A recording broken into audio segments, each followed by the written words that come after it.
মই যিমান দূৰ জানো জুবিনে মদ নিজে খোৱা নাছিল। জুবিনৰ টকা পইচা যাতে হেৰফেৰ কৰিব পাৰি, যেতিয়া গান গাব গ'ল মদ খুৱাই দিলে, বিহু কমিটিয়ে 5 লাখ দিলে, 2.5 লাখ দিয়া বুলি জুবিনক কৈ দিলে, নিচাত থাকিব ই 2.5 লাখ বুলিয়ে মানি ল'ব।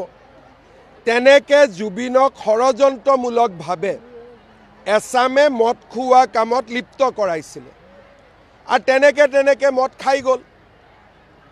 মোৰ লগত যিমানবাৰ ৰাতিপুৱা আহে কেতিয়াওতো মদ খাই নাহে। গধূলি যিবিলাক কথা কয় মদ খুৱাই দিয়া হয় আৰু এতিয়া তদন্তত সেইটোৱে ওলাইছে যে জুবিনক মদ খুওৱা হৈছিলে, নিজে খোৱাৰ কথাটো নাছিলে। সেইকাৰণে মই ৰাইজক অনুৰোধ কৰিম জুবিনক যাতে মদৰ লগত কোনেও এক কৰি নেপেলায়, কাৰণ সি নিজে মদ খোৱা নাছিল, জুবিনক মদ খুওৱা হৈছিলে আৰু তদন্তৰ চাৰ্জশ্বিটত এই বিষয়ে আপোনালোকে বহুত কথা গম পাব। সেইকাৰণে জুবিনৰ সমাধিত গৈ যে এনে মদৰ বটল ঢালে, এইবিলাক চব ভুল। মদৰ লগত জুবিনে নিজে কেতিয়াও মদ খোৱা নাছিল। জীৱনত জুবিনক মই 50 বাৰতকৈ বেছি লগ পাইছোঁ। মোৰ লগত আহোঁতে তেওঁ কেতিয়াও মদ খাই অহা নাছিল। মই যিমান দূৰ জানো জুবিনে মদ নিজে খোৱা নাছিল। জুবিনৰ টকা পইচা যাতে হেৰফেৰ কৰিব পাৰি,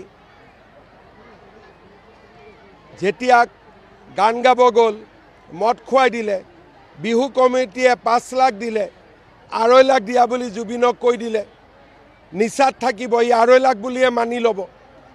তেনেকে জুবিনক ষড়যন্ত্ৰমূলকভাৱে এছামে মদ খুওৱা কামত লিপ্ত কৰাইছিলে আৰু তেনেকে মদ খাই গ'ল।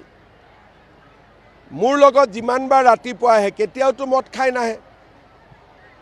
গধূলি যিবিলাক কথা কয় মদ খুৱাই দিয়া হয় আৰু এতিয়া তদন্তত সেইটোৱে ওলাইছে যে জুবিনক মদ খুওৱা হৈছিলে, নিজে খোৱাৰ কথাটো নাছিলে। সেইকাৰণে মই ৰাইজক অনুৰোধ কৰিম জুবিনক যাতে মদৰ লগত কোনেও এক কৰি নেপেলায়, কাৰণ সি নিজে মদ খোৱা নাছিল, জুবিনক মদ খুওৱা হৈছিলে আৰু তদন্তৰ চাৰ্জশ্বিটত এই বিষয়ে আপোনালোকে বহুত কথা গম পাব। সেইকাৰণে জুবিনৰ সমাধিত গৈ যে এনে মদৰ বটল ঢালে, এইবিলাক চব ভুল। মদৰ লগত জুবিনে নিজে কেতিয়াও মদ খোৱা নাছিল। জীৱনত জুবিনক মই 50 বাৰতকৈ বেছি লগ পাইছোঁ। মোৰ লগত আহোঁতে তেওঁ কেতিয়াও মদ খাই অহা নাছিল।